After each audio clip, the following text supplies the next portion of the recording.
Long story short, Outer Worlds 2 is a lot worse than some reviews would make it seem. I genuinely think it's worse than Avowed, and it may even be worse than the first game. This isn't going to be much of a review, and there's not much positive to say about this game. I disliked it greatly, and I think it's a cheap imitation of an RPG. I don't intend on doing a plot summary, but I will bring up any plot or gameplay spoilers necessary to get my point across. It feels a bit mean-spirited to just make a video talking about the failings of a game, but it feels necessary to me due to the game director, Brandon Adler, going on to interviews and bragging about this game. This also feels necessary because Microsoft tried to market this as an $80 game originally until the pushback forced them to back down. Sometimes I wonder if I've just played too many video games and now it's a lot harder to satisfy my interests, to keep my attention. Are games like drugs and I've just built up a tolerance and now I'm searching for that first high again? Those thoughts all get dispelled though when I play some actually good and inspiring games like Expedition 33 or Night Rain, and I realize that modern games really just aren't that good. Night Rain was 90% an asset flip, but the 10% that they put effort into was done so well that it amplified how good that game was. Outer Worlds is, in comparison, a boring, lazy, and cheap RPG. The game feels like it's 5 frozen dinners all stacked together and microwaved. It's worse than games that came out 15 years ago, it's worse than games that came out 10 years ago, it's worse than games that came out this year, and it's worse than a similar game that came out 8 months ago from the same studio. One thing that makes these games even worse is the people with blinders on. I can accept that some games are good, but not for me, and I can also accept that some games appear bad to me, but other people can enjoy them. But it is so confusing when people make claims that games like Outer Worlds 2 are amazing. Just look at this post. The Outer Worlds 2 is so good, I think it's neck and neck with even Fallout New Vegas. I haven't loved a game this much in many years. This game is Obsidian at its very best. Everything about it is top-notch. This is my game of the year. I'm having such a blast playing this. I have a high-end PC, so performance is actually really good for an Unreal Engine 5 game. I haven't noticed too many stutters. I think this should have gotten higher reviews. I just don't understand how this isn't a 9 out of 10 across the board. It says nothing about the game. You could be talking about any game at this point. The irony is that this person sounds very similar to the brainwashed characters in the enemy faction of the Outer Worlds 2. So let's tear apart some of the terrible design decisions in Outer Worlds 2. Let's start with the dialogue. The dialogue in this game is the weirdest thing ever. If you told me the writers were paid by the unique word, I would believe it. Every character speaks like they're in a Shakespearean play, with the most eloquent language and vocabulary known to mankind. My partner unearthed a heretofore unexploited advanced protectorate technology. There is an entrance on the roof by which you may gain ingress. I'm simply not credulous enough to accept this is where I've ended up. Other than punch a hole in my armor, cause Huel at the saloon to yell in consternation, not much, at present. It doesn't matter if they're a soldier, a janitor, salesman, a doctor, whatever role, they all have the same over-the-top speech as everyone else. It becomes exhausting trying to read or listen to these characters because it's so overly worded. That I am flowing with magnanimity? Can't say I know what that word means, but if What makes it worse is that the complicated dialogue often serves no purpose. It's just filler. I want to be clear here that I'm not saying lore is worthless. What I'm saying is the information they give is actually worthless. Even the in-game lore you derive from terminals doesn't serve much in the way of world building. There will be pages of overcomplicated words explaining how a faction organizes items in their lockers. It's just completely meaningless filler. The problem with filler this way is that if you want lore dumps in the game, you need to separate it from the actual useful information. For example, the books in Skyrim. Most books in Skyrim are lore dumps, and if you want to sit there and read them, you can. but if you want the important information, it's rarely in books, and it's instead left in the form of notes or letters or through dialogue with other characters. This game needs to do the same and leave the overwhelmingly meaningless lore bits on something besides the terminals, so that if people want to find out what way the Protectorate likes to hang up their toilet paper, they can do that, and everyone else can continue playing the game. Another wild part is that the dialogue is initiated through a fade to black, and it repositions your character. At one point, it actually repositioned me into a fire, and it almost killed me before I could leave the conversation.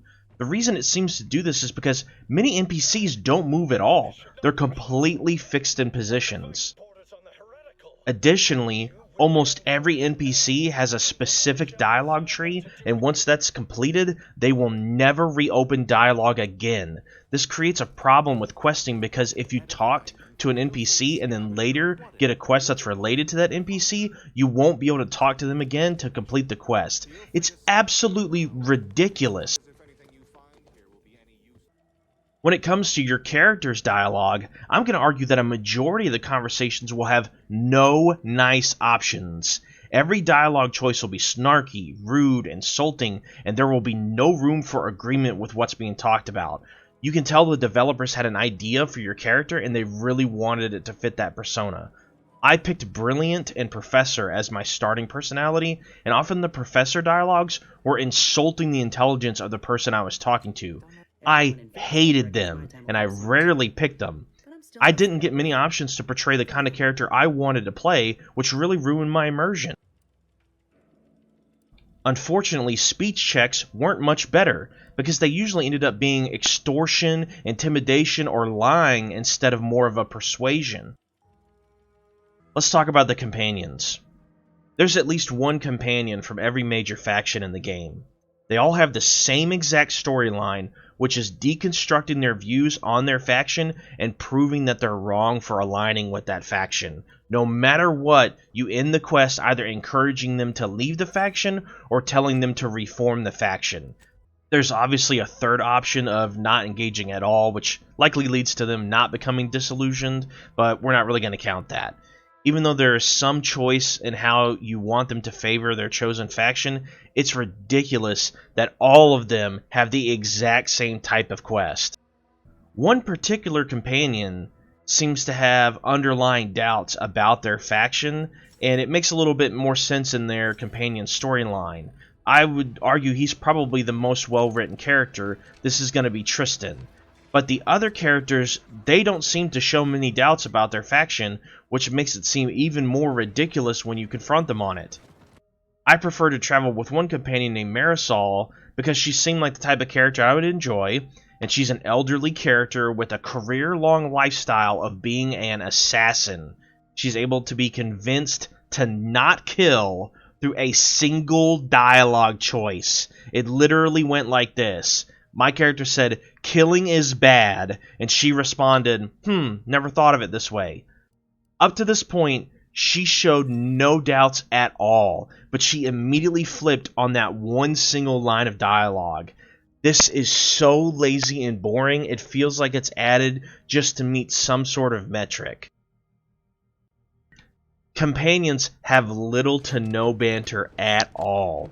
I seriously heard less than 10 lines of banter between them the entire game, which is a shame because there's a ton of empty running around in silence.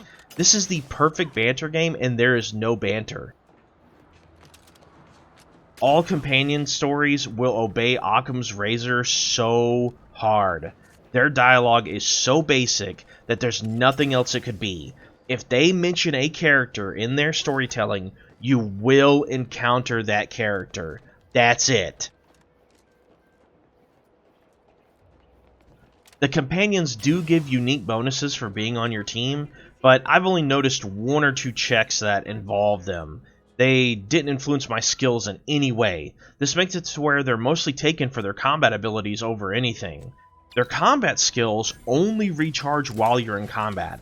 This is incredibly annoying because they very easily get downed and they barely do any damage. They constantly get hung up on terrain. They're almost completely worthless. I even invested the maximum amount of skill points into companions, and look how easily these guys lose HP. I would like to remind you that you can only max out 3 skills over the course of the game, so this is a huge investment for how easily they get waxed in combat. If this game really wanted to be a good RPG, they would uncouple the combat capabilities from the companions and allow you to take them for their dialogue. 2 companions are melee, 2 are healers, and 2 are ranged. The problem is, if you need a companion to support your playstyle, you have to take them based on their combat abilities instead of their dialogue, their character. This has been a problem in games for a long time, but it's only become worse over time as these modern RPGs want to slim down companion group sizes from 3 companions to 2, or reduce the number of companions you can get in total, which makes it that much harder for you to get your entire team together. They seem to do this with replayability in mind, but since they have so little dialogue to begin with, it doesn't even matter. One companion, Niles, is so integrated with the main story that it makes absolutely no sense to not take him on almost every quest. Despite him being so tied to the story, he rarely speaks during climactic moments of storylines. Even when he would specifically request to go on a mission, he might have one line of dialogue, I could speech check out of it, and then it was over. He didn't say anything else about it. Ridiculous. For some reason, the companions struggle to keep up with your character. They seem to prefer to walk and will snap behind you as you run. This causes some glitches with dialogue when they do want to talk, because they'll be so far away that you can't even see them, but it will still force you into a conversation, which means you won't even hear a voice line to go along with their dialogue. Now let's talk about the story. The story is terrible. It starts off hot, but it fizzles out quickly because nothing happens.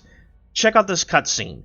Awesome. Very amazing start. I really thought this was going to be impressive. But outside of this, most of the game is extremely lame. The basic premise is that you're on a mission to stop rift anomalies from damaging the fabric of the universe. Something goes wrong, and now you're alone, and you're looking for ways to solve this problem. You end up having to ally with one of the 2 less evil major factions through extremely thin logic, instead of allying with the objectively evil faction that is actually trying to stop the anomalies. Why will they not let you ally with the evil faction? They're the only ones in the game trying to fix anything. Instead of aiding them, you kill their scientists, steal their research, and give it to one of the less evil factions. If that didn't make any sense to you, welcome to the club.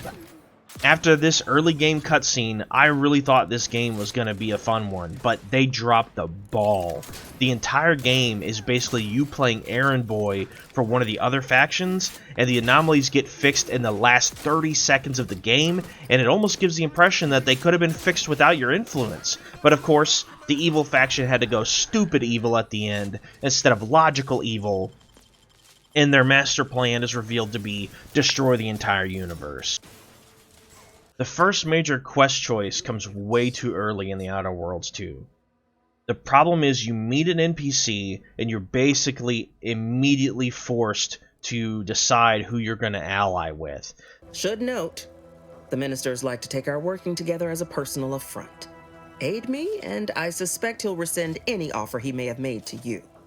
This decision is going to dramatically change the fate of some NPCs, and you don't know that at the time, but you have to make a choice, and they basically tell you that once you make this choice, there's no way out of this choice. This feels incredibly punishing. It's a trolley problem with no win, and the reason why this is so poorly done is because it's just an outright no-win scenario. Now, the irony here is that I was pretty frustrated with this decision, but later in the game I realized it had absolutely no influence on the story whatsoever. The problem here is just the way they go about it with locking you into this decision so early and not giving you any way to flex on it. Let's compare this versus Fallout 3 with the Megaton bomb. In Fallout 3, you can accept the quest to blow up Megaton, but you can bail out at any time up until you actually detonate the bomb. This dilemma is such a huge issue with the Outer Worlds 2, because it brings into question what is a decision? When does something that I do in the game become a decision, become a choice, versus something like a gamble? If you don't know how your decisions are going to influence things down the line, are you really making choices? They're meaningless. You're just choosing the left option or the right option because you don't know what they're going to do. You don't know how they're going to be influenced. You don't know what's going to happen later. It just feels like random punishments. They pivoted away from mega corporations' presence in this second game. Now there's only one corporation, and their whole gimmick is that they're arguably reasonable employers. The Moon Man that they use on the cover, the mascot of this game, is almost completely removed. Imagine having a mascot that's not present in the game. Insane. Anything else you'd like to report? The ending of this game is identical to Avowed.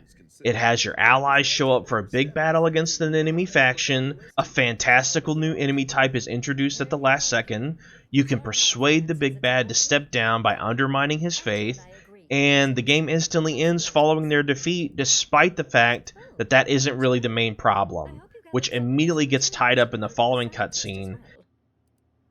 There are only two major factions that you can ally with in the game. The third is a vendor faction with no major role. The enemy faction cannot be allied with or assisted in any way, with an occasional quest that might expose you to some sort of exiles, or you might get temporary non-hostiles due to something like infiltrating a facility. Both of the big factions have nearly identical introductions when you reach their main city. Like most of our execs, she can be found in Head Office Tower. There's a stop for Head Office Tower on the Termicular, if you've got an all-access pass. He should be waiting for you in Belvedere Hall's main courtyard at the top of the stairs. And they'll make you jump through some hoops to gain an audience with their primary leader. Both factions require the completion of 2 quests that cannot properly be completed without them sending you there first. There's a part where NPCs related to the leaders will tell you to work on your speech skills during some negotiations. In the meantime, I might recommend you work on honing your oratory skills. Our presiding bishop and Auntie Cleo can be challenging to debate with. These checks are skill level 20. Skill level 20. That is the maximum level. If the NPC has to tell you to put points into that, it's already too late. You won't be able to do it. So I have no idea what they were going for with that kind of dialogue. One major part of the story has the enemy faction leader change to be another person. It's made out of some massive controversy, but it has absolutely no influence on the story at all. Since you never interact with the enemy faction or its leaders, it doesn't matter who the leader is. They're a faceless bad guy. It doesn't matter. There's no change in the way the enemy functions or what they do. It's not like there was some peace agreement brokered and then it was suddenly overturned by this leadership change. It had no impact at all. It's completely meaningless filler. Can I help answer any other queries for you? Let's talk about the gameplay. So I started on the hardest difficulty. I knew it was going to be a struggle, but holy cow, it was ridiculous. On the first planet, I ended up deciding to switch it to normal difficulty because I stumbled into a side quest that sent 10 enemies all raining fire on me at once. This difficulty is amplified from numerous directions. They already impose so many restrictions on the way you play that you can't manipulate combat or gameplay in any meaningful way. Look, the purpose of a game is to create artificial restrictions to make the game work. If you're playing soccer, you kick the ball with your feet instead of using your hands. Why? Because that's how the game works. There's a limit to how far that should go, though. This game doubles down on every restriction. The healer has charges, so there's a limit to how many times you can do this. Alright, well the charges only come from loot, which is finite. Okay, so it could be a problem, but surely they've designed around that, right? Well, let's add another loop into it. You have toxicity that builds up based on how frequently you use the inhaler. If you overcap on toxicity, the inhaler gets locked out. So suddenly you realize the amount of situations where you can actually use the inhaler are dramatically restricted. you can understand why they want to do this. We've all seen some sort of meme where you're in the position where you open your Pit-Boy, or you open up your inventory and you're spamming stim packs or eating 50 cheese wheels to get yourself healed. That's ridiculous. But these restrictions only work if the game is balanced around it. Unfortunately, there's no cover systems, there's no dodging, there's no temporary health, there's no passive regeneration, there's hardly any damage reduction. You will get hit for 50% of your health per hit from almost every enemy on the game. They will relentlessly throw grenades if you're out of line of sight, and this game will frequently pit you against 10 enemies at a time. The craziest part is that all of these problems existed in Avowed, and a lot of these problems were patched about a month after that game came out.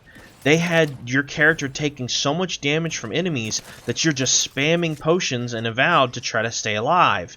Well, here's the same problem again. It's like they didn't learn anything from that previous game. So, if you can't dodge, you have no temporary health, you have no regen, there's no way to block attacks. So the gameplay seems designed around you spamming healing abilities, right? But they don't want you to do that. So how are you supposed to win fights? What makes this even worse is because there's no passive regeneration, there is a constant red vignette on your screen if you're below an HP threshold. Now, if you're trying to save some charges, it just becomes a nuisance. So many other games have this figured out. You either regen up to a health threshold that removes the vignette, or you have a shield that protects your health so you can peek out of cover and fight and then retreat if you need to. Outer Worlds does give you a shield, but it's as a gadget that costs you energy. It does work, but the cost is of other gadgets, the opportunity cost of the other gadgets, and it also requires major energy upkeep to use. But I can hear you. Somebody here is saying, no worries, guys. Surely Junked is leaving something out. The skills, the perks. I wonder what the skills and perks can do to help. Well, don't worry. We're going to get to that. So let's talk about some weapons here. The early weapons have single round reloads. There's a triple barrel shotgun, a revolver, a repeater rifle, a bioblaster, just to name a few. This means that they all have 4 to 7 second reload times from empty to full. It's even worse on two-handed guns because they get interrupted if you sprint. These massive downtimes are exacerbated by the fact that almost every enemy will shrug off bullets like they're a boss fight. Most enemies take at least half a magazine to kill on normal difficulty. Combine this with their relentless nature, and it makes it difficult to find a time to reload without getting your health absolutely demolished. For some reason, Minimap Rotation Lock doesn't lock quest objectives.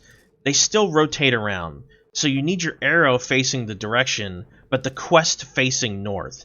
It's incredibly infuriating. Quests will send you back and forth from planet to planet in order to complete their objectives, often talking to one NPC or killing one NPC and returning to the quest giver. Take a look at this clip and see how many times I have to go through menus and load screens to switch from one planet. You know what this reminds me of? It's Mass Effect Andromeda. On Cloister, I got a quest to go to Newton. Marisol suggested we take Azza since cultists were there. I grab Azza, head to Newton. But Azza says to not take her because she's an outcast, and implies that we should finish her companion quest, but the only way to finish her companion quest is to go to Cloister, then go to another planet.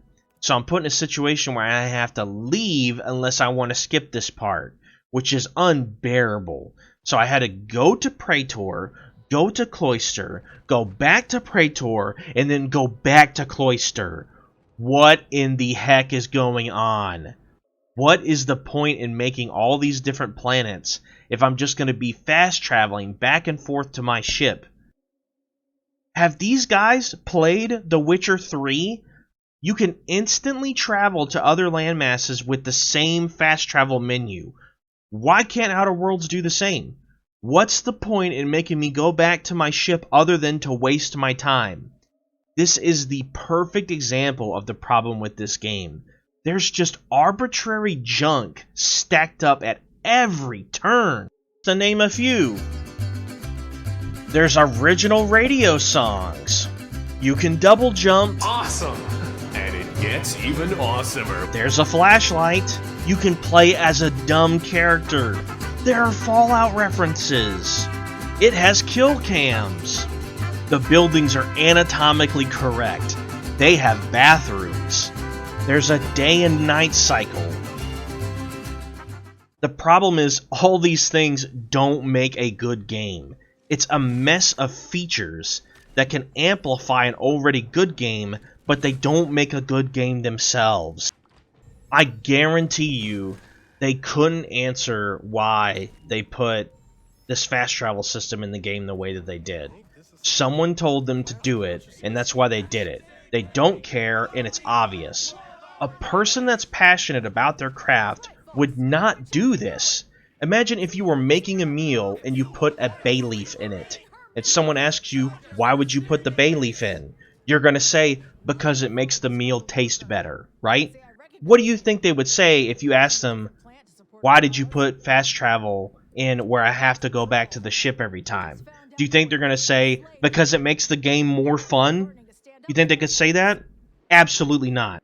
Fun weapons are gutted by their ammo economy. For some insane reason, every gun that isn't a basic ballistic firearm from the 1900s has a problem where they consume more than 1 ammo per shot. Some of them consume up to 10 ammo per shot. This makes it extremely confusing on a weapon's ammo economy. You can unload a couple magazines and next thing you know, you have used up all of your ammunition because the dang weapons are eating 4 times the ammo as usual. I get that they want to balance some guns, but couldn't they do that in a, I don't know, less confusing way? Like how about reducing the fractions to a common denominator? This would at least make it a bit easier to tell how much ammo you're actually going to go through, or like how much ammo you pick up and how that evaluates versus what the gun can consume. It's difficult enough to tell how much ammo an automatic weapon is going to use. It's even worse when it's multiplying the amount of ammo that it's consuming. And of course, like many of these games, the first planet is packed with stuff to do, and gadgets to unlock and everything else. And then every other planet after that, it's dramatically smaller. The actual boundaries that you can traverse in the map are deceptively smaller. They are very linear. The map designs will often have choke points, and you're only able to visit some specific areas. It's extremely mountainous and rocky, and you're not able to climb up much. So even though the map makes it look like the terrain is quite large, the map area is actually quite large, it's actually pretty restricted, and there's not a whole lot to do. Here's a quotation from an interview with one of the developers. So we spent a lot of time trying to improve things like player mobility in terms of gunplay, in terms of enemy variety, as well as their ability to seek out the player, to make that core experience feel more satisfying for more people. Well, let me tell you what it's really like.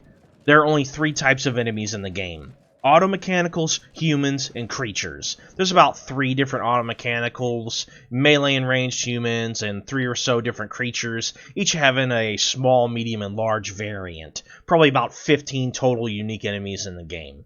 That's incredibly small for the amount of variety.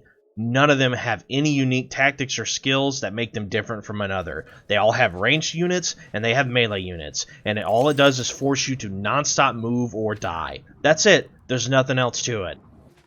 As far as the actual moment-to-moment gameplay, let's compare a moment of spectacle in Outer Worlds 2. So there is a part where I walked up to a barrier, and one of the companions barks about taking cover. A bombardment is coming. This is what it looked like. Fuck! Mortar fire! Move!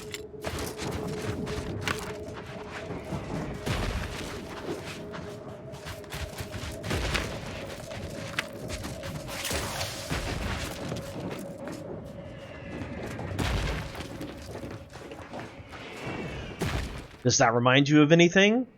Let's take a look in comparison to a bombardment from Fallout New Vegas.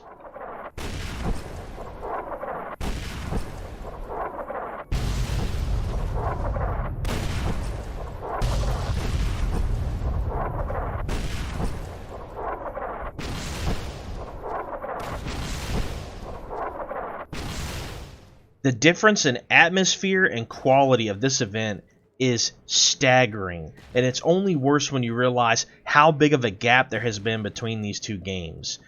It's like the developers on The Outer Worlds 2 just don't care. Let's talk about loot. You will loot almost no ammo.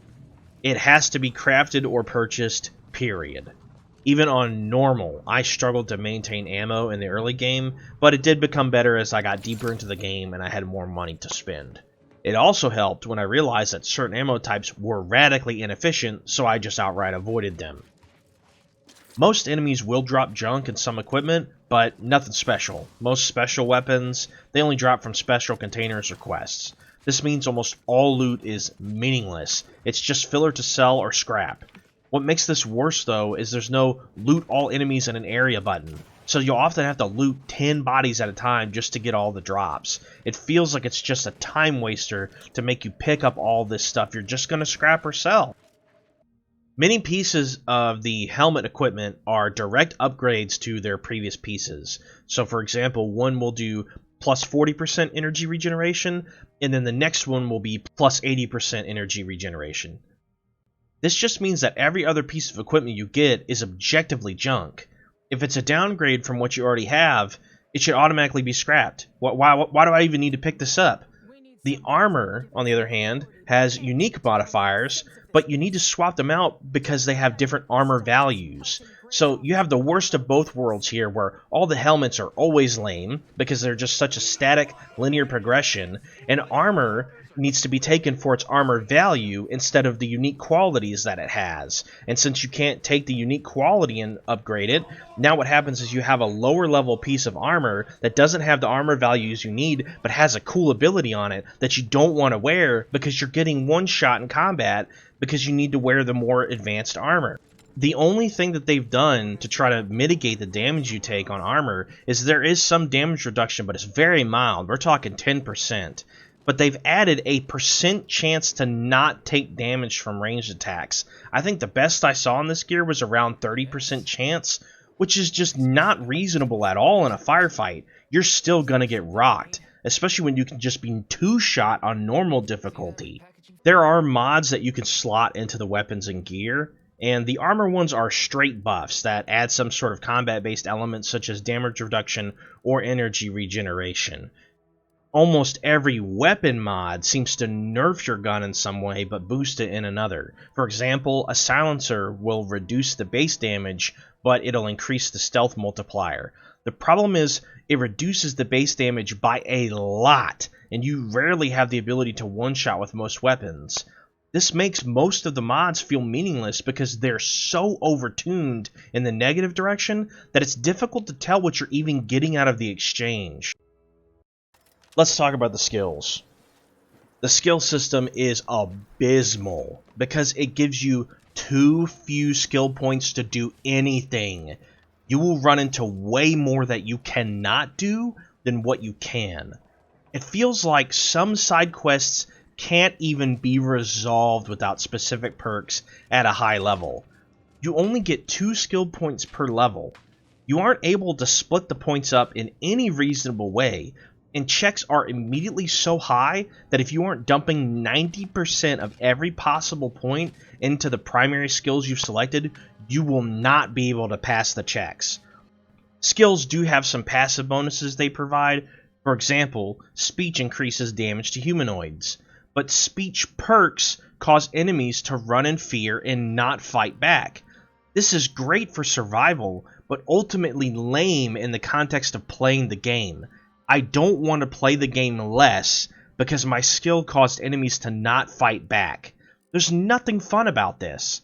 Actually, at times it's agitating because enemies will flee into corners of rooms and force you to have to run around and search for them in order to clear the combat conditions. So touching on the perks, let's talk a little bit more about it. There's a required number of skill points invested in order to unlock the perks, but also a number of other perks selected in order for you to unlock some of the perks. This railroads you into an order that you can select the perks in, which means that you can't pick them in the order that you want. A good example is you need Speech 6 to gain Charlatan. but that perk requires 4 other perks in order to unlock. So the earliest you can actually unlock this perk is level 10. But by level 10, you have 18 skill points to spend. So it's like the game can't make up its mind about how it wants you to spend the points. If you concentrate, you way overshoot the skill requirements of the perks. But if you spread them out, you won't be able to pass any skill checks. The perks themselves aren't even that great either. There's things like Intimidating Presence, which is terrible, because it makes the enemies flee. These problems only get worse when you realize that all the gear and all the consumables in the game are completely combat focused. There's nothing to help you pass checks or increase your stats. Let's compare this to New Vegas. In New Vegas, if you put every other level up into one skill, you would be able to pass every single related skill check by around level 8. This is not an exaggeration.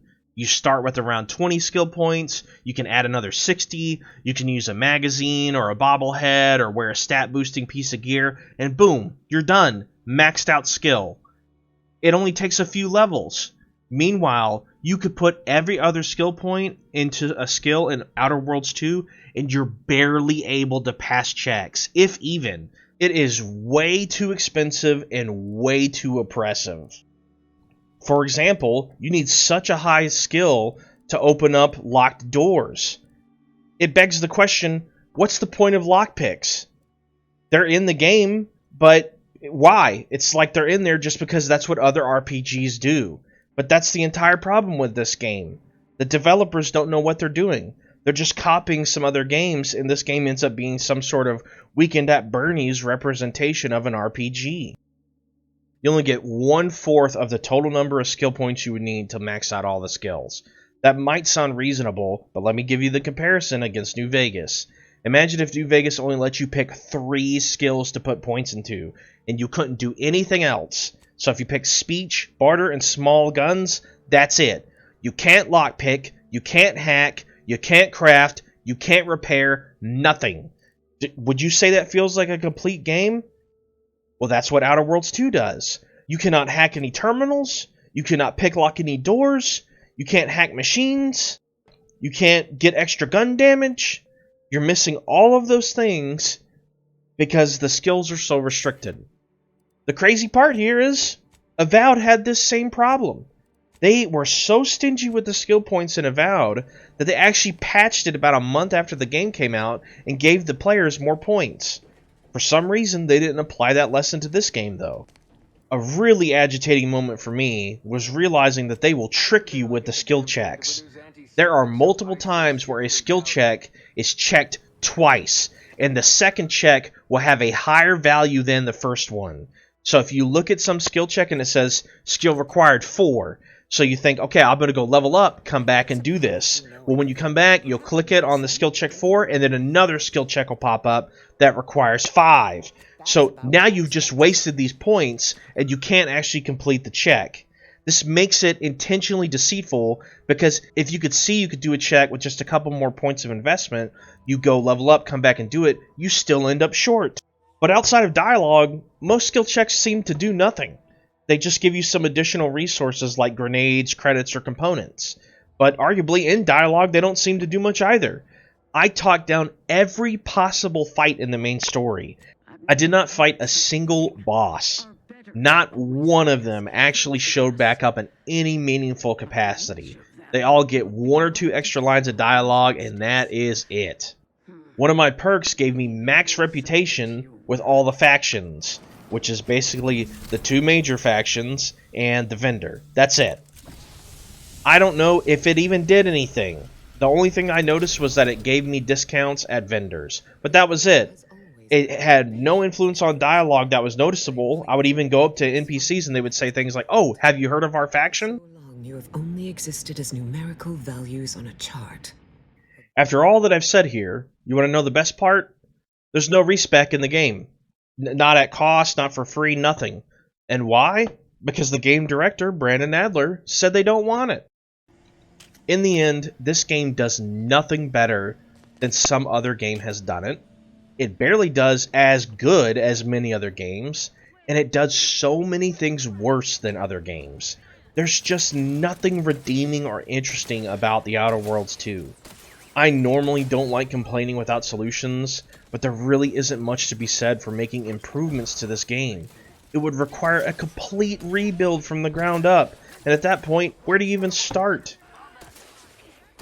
If I were to make some suggestions, they should uncouple companion abilities from their dialogue, allow them to be spec'd into healer, tank, or DPS, so I could take whatever companions I want for the story reasons, but still get the combat abilities I need to be effective at whatever difficulty level I choose. They need to separate skills for combat from other skills. So things like guns, weapons, melee, etc. all need to be in their own set of skills, and I get separate skill points for those, and then ones for dialogue checks, hacking, whatever, that's in a completely different set of skills. It's ridiculous that I have to choose between speech checks, lockpicking doors, etc., and doing damage when realistically, no matter what, you're going to get into some fights.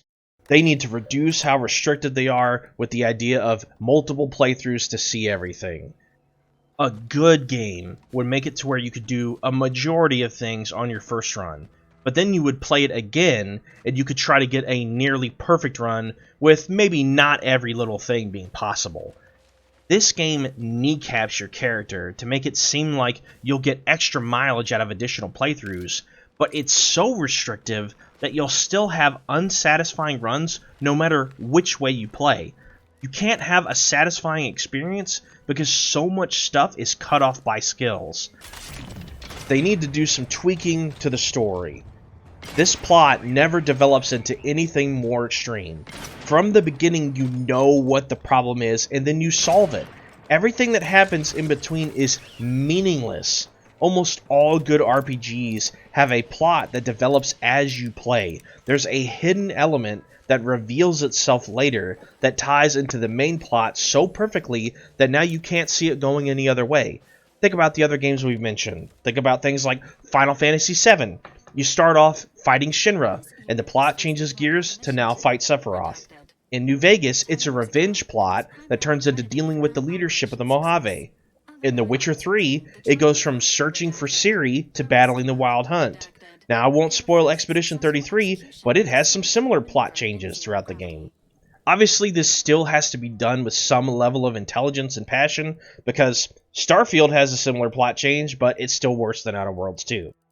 There needs to be more unique weapons and attachments. So many guns are just regular old guns from the 1900s that we've seen, and I understand a lot of people like the familiarity of those types of guns, but they're so basic, it's just stuff we've all seen before. If I get a lever action rifle and I can attach a scope on it, this is just like every other game. There's nothing unique or interesting about it. They really need to amp it up, and it's real hard to take advantage of the crazy guns they've already got because the ammo economy is so terrible on those guns.